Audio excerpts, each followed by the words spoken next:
రానున్న ఎన్నికల్లో బీఆర్ఎస్ కనుమరుగవడం ఖాయమని టీటీడీపీ అధ్యక్షుడు కాసాని జ్ఞానేశ్వర్ అన్నారు. ఇందిరా పార్కులో తెలుగుదేశం పార్టీ చేపట్టిన మహాధర్నాలో కాసాని జ్ఞానేశ్వర్ పాల్గొన్నారు. టీడీపీ ప్రభుత్వంలో మాత్రమే పేదలకు న్యాయం జరిగిందన్నారు.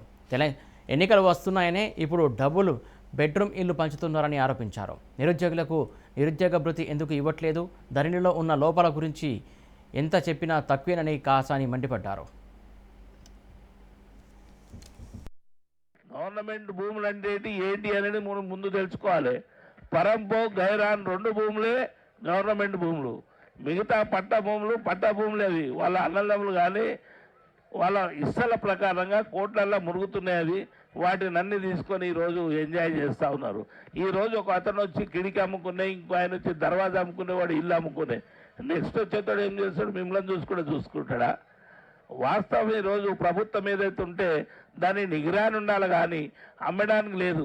లక్షల కోట్ల రూపాయలు ఈరోజు అప్పుగా తీసుకున్నారు. మనిషికి దాదాపు 2 లక్షల పై చిలుకు.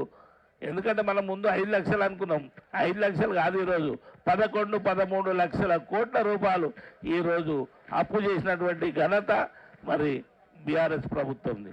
దాన్ని గద్దెదించవలసిన అవసరం ఉంది. అయ్యా ఈ పైసలు ఎవరు కడతారని అనుకోగలరు. మన వాళ్ళు జుట్టు విడిచి చిరంజులతో రక్తం గుంజుకొని వసూలు చేస్తారు రేపు రోజు లోపల. ఈరోజు మీరు బాగా గమనించినట్టయితే అయ్యా దాని ఇంట్రెస్ట్ కట్టడానికి డబ్బులు లేవు వీళ్ళ దగ్గర. రోజు ఒకటి అమ్ముతాడు, యాక్షన్ పెడతాడు, దాన్ని ఇస్తారు. మరి ఖజానాలో డబ్బులు లేదు, లీడర్ల దగ్గరికి ఏడికెళ్ళి వస్తున్నాయి డబ్బులు.